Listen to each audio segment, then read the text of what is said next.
Episode 44. RH Tuan Muda Arogan. Ma, kita pulang sekarang, yuk. Desak Harley kepada mamanya yang masih mengikuti acara arisan. Nanti ya. Acaranya, kan belum selesai, jawab Putriana yang sedang duduk di perjamuan makan. Harley lalu diam dengan rasa dongkol. Lalu terdengar tapak suara sepatu berjalan ke arahnya. Mariska mendekati Harley sambil membawa speaker lalu berkata, "Ibu-ibu, kalian bersedia tidak jika saya dan Harley berdansa biar terjalin hubungan romantis gitu?" Tanya Mariska kepada ibu-ibu arisan. "Setuju. Ayo Harley cepat berdansa dengan Mariska." Salah satu ibu-ibu mendesak agar Harley segera berdansa dengan Mariska. Harley kemudian tersulut emosi terlihat wajahnya yang memerah. Lalu dia menggebrak meja yang ada di hadapannya. Brak! Semua tamu yang berada di situ tersentak kaget. Mereka tidak menyangka Harley akan marah. Harley mulai berdiri dan berkata, "Saya bukan calon suami dari Mariska. Kami belum terikat hubungan apapun karena saya tidak menyukai Mariska. Kalian semua jangan tertipu dengan omong kosong mereka." Harley marah dan menunjuk ke arah Tiara dan Mariska berada. Para tamu undangan mulai terdiam. Karena mendengarkan omongan Harley yang bernada nyaring. "Cukup, Harley. Ayo kita segera pulang." Putriana tidak menyangka jika akan terjadi keributan yang melibatkan anaknya. Tanpa menunggu jawaban dari Harley, Putriana langsung berjalan cepat untuk pergi meninggalkan rumah mewah tersebut. Harley pun berjalan mengekor mamanya hingga sampai ke tempat mobil terparkir. Mamanya masuk ke dalam mobil diikuti Harley yang segera menyalakan mesin dan segera tancap gas untuk segera pulang. Beberapa menit mereka terdiam, lalu Harley mulai berkata, "Ma, maafin Harley, bukan maksud membuat kericuhan di acara tersebut, tetapi mereka berani mengklaim bahwa Harley calon suami Mariska sehingga Harley tidak suka orang seperti mereka," ungkap Harley kepada mamanya sambil mengendarai mobil dengan kecepatan sedang. "Mama paham kok. Ya sudah, kamu fokus menyetir saja karena ini sudah malam," jawab mamanya datar. "Iya, Ma." Harley fokus mengendarai mobilnya hingga dia sampai di depan rumah mewahnya. Lalu Harley dan mamanya turun dari mobil dan segera masuk ke dalam rumahnya seraya menuju ke kamar masing-masing. Der. Ponsel Putriana bergetar dan tertera nama, Tiara, pertanda dia sedang meneleponnya. Lalu Putriana segera mengangkat telepon tersebut. "Halo, ada apa Tiara?" tanya Putriana yang sedang mengangkat telepon dari Tiara. "Jeng, acara arisan hari ini membuat saya sedih karena semua tamu undangan menghujat saya karena ulah Harley." Terdengar suara nyaring dari Tiara yang bernada sedih karena sedang mengadu. "Bukan salah Harley sepenuhnya sih, Jeng. Kamu kan tahu sendiri sifat dia gimana. Kamu malah membuat hubungan yang belum jelas statusnya." Putriana menjawab pertanyaan dari Tiara dengan tenang karena dia merasa tidak bersalah. Seketika sambungan telepon tersebut terputus. Tiara mematikan sambungan telepon secara sepihak. Putriana sudah merasa ngantuk lalu dia mulai tidur dalam ranjangnya tanpa suami yang dicintainya. Mungkin suaminya sudah bermesraan dengan Anjani di dalam kamar sebelah.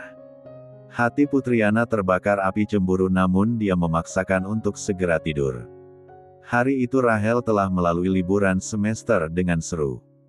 Tiba saatnya dia akan kuliah kembali di kampusnya dan bertemu dengan teman-temannya. Seperti biasa Rahel membaca novel kesayangannya saat sebelum jam mata kuliahnya dimulai. Lalu teman-temannya satu persatu mulai berdatangan. "Hai Rahel. Bagaimana kabar kamu?" Seorang gadis berjilbab ungu yang terlihat anggun menyapanya yaitu Nita Azahra temannya. "Kabar saya baik. Ini beneran kamu, Zahra? Kamu sudah hijrah ya?" Rahel merasa kaget karena temannya yang dulu centil dan resek kini berubah kalem dan mengenakan jilbab dan terlihat anggun. Iya. Saya Nita Azahra.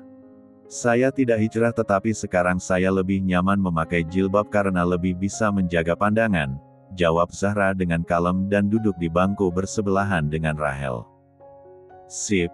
Pertahankan dan semoga kamu bisa istiqomah, ucap Rahel yang mendoakan temannya agar konsisten dalam memakai jilbab. Amin, jawab Zahra sambil tersenyum.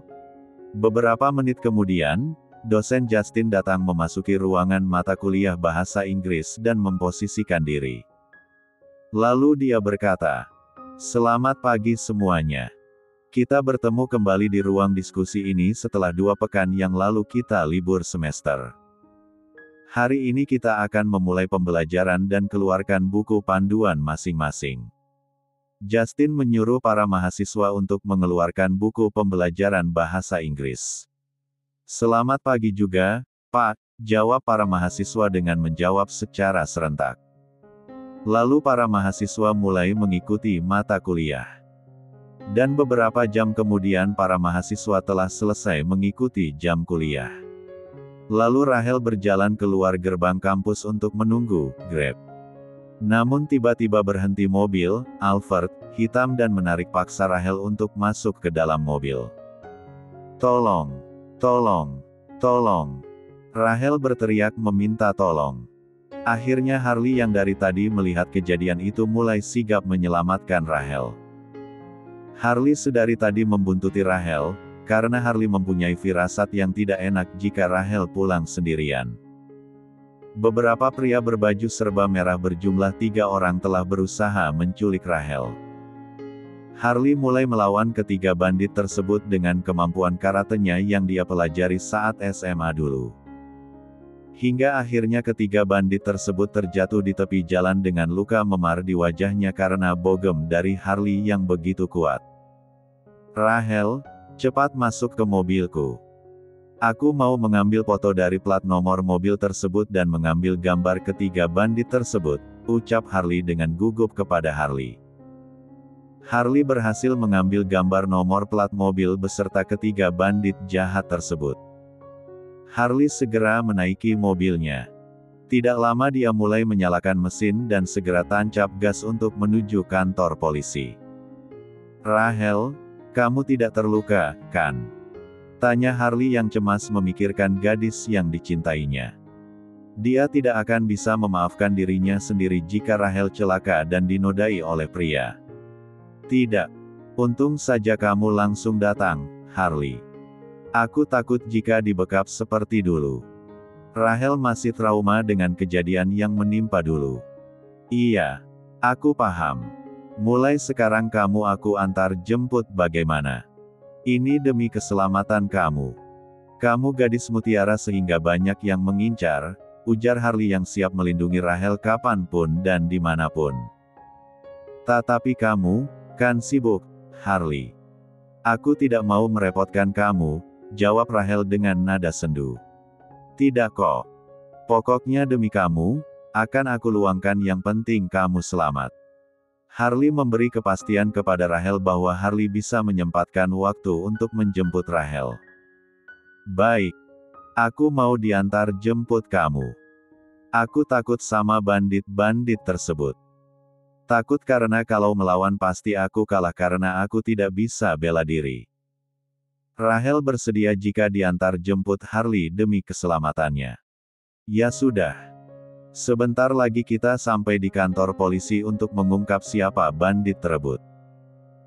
Pasti ada orang kaya yang menyuruh bandit tersebut untuk menangkap kamu," ujar Harley dengan geram jika mengingat ketiga penjahat tersebut. Episode 45. Mobil Harley kini memasuki area kantor kepolisian. Setelah terparkir di area parkiran, Harley dan Rahel turun dari mobil dan bergegas menuju pintu masuk utama kantor kepolisian. Di sana Harley menemui salah satu petugas kepolisian yang bertugas di ruang utama. "Selamat siang Pak Polisi." Harley menyalami 2 orang polisi yang bertugas saat itu. Yang satu sedang di depan komputer. Sedangkan polisi yang lainnya sedang menulis di sebuah buku tebal. Iya. Selamat siang juga. Ada yang bisa kami bantu dari pihak kepolisian? Tanya seorang polisi yang sedang menulis di buku tebal. Polisi itu masih muda dan mempunyai tahi lalat di pipinya. Saya Harley ingin melaporkan kasus kejahatan yang menimpa teman saya ini yang bernama Rahel. Harley menjelaskan kepada polisi itu mengenai tujuannya datang ke kantor kepolisian tersebut. Baik. Silakan ceritakan kronologi kejahatan tersebut serta berikan bukti-bukti atas kejahatan tersebut, ungkap polisi muda tersebut sambil menatap Harley dan Rahel dengan tatapan menyelidik. Saat hendak pulang kampus, saya melihat Rahel sedang ditarik paksa oleh 3 orang bandit yang memakai jubah berwarna merah ke dalam mobil Alphard berwarna hitam. Sebelum Rahel berhasil dimasukkan ke dalam mobil, bandit itu saya tendang dan saya pukul. Lalu mereka jatuh tersungkur. Lalu Rahel saya perintahkan untuk masuk ke dalam mobil saya. Seketika, 2 bandit lainnya mencoba menyerang saya dengan senjata tajam lalu saya tangkis. Alhasil, senjata tersebut jatuh dan kami saling menyerang. Tetapi mereka kalah dan terkapar di tepi jalan dekat dengan comberan air. Saat itu saya memotret ketiga bandit tersebut beserta nomor plat mobil. Harley menjelaskan secara detail kronologi kejadian yang menimpa Rahel. Baik. Mana bukti-bukti foto bandit dan plat nomor mobil tersebut? Kami akan berusaha menelusurinya. Polisi tersebut meminta bukti kejahatan tersebut kepada Harley. Ini, Pak. Harley memberikan bukti-bukti tersebut kepada Pak Polisi. Oke. Kami minta data diri kalian dan nomor yang bisa dihubungi untuk mempermudah saat menghubungi kalian, ujar polisi tersebut meminta identitas diri dari Harley dan Rahel. Oke, ini, Pak, KTP dan kartu nama kami. Lalu Harley menyodorkan KTP dan kartu nama miliknya dan milik Rahel yang sudah lengkap dengan nomor WA yang bisa dihubungi. Oke, sip. Persyaratan dan bukti-bukti sudah lengkap. Kami akan segera menelusurinya. Jika sudah diketahui pelakunya, kami dari pihak kepolisian akan menghubungi kalian. Polisi itu akan segera menindaklanjuti kasus tersebut dan tersenyum kepada Harley dan Rahel. Terima kasih, Pak. Kalau begitu kami undur diri untuk segera pulang, ucap Harley meminta diri untuk segera pulang. Sama-sama. Kami berpesan kalian harus waspada dan lebih berhati-hati terutama Nona Rahel karena sekarang marak dengan kejahatan, tutur polisi tersebut memberi peringatan agar tetap waspada. Siap, Pak. Harley menatap polisi tersebut sebentar lalu berbalik arah untuk menuju mobilnya. Rahel mengekor di belakang Harley hingga mereka sampai di mobil kembali. Nona, kita ke resto dulu ya. Bunda kamu harus tahu kejadian ini. Aku mau berbicara penting dengan beliau, ucap Harley seketika kepada Rahel sambil mengendarai mobilnya. Baik. Aku juga berpikiran seperti itu. Aku dalam keadaan diincar oleh seseorang. Aku tidak mau jatuh ke lubang yang sama, ungkap Rahel yang hatinya masih berdebar-debar karena mengingat kejadian tadi. Sip, jawab Harley datar.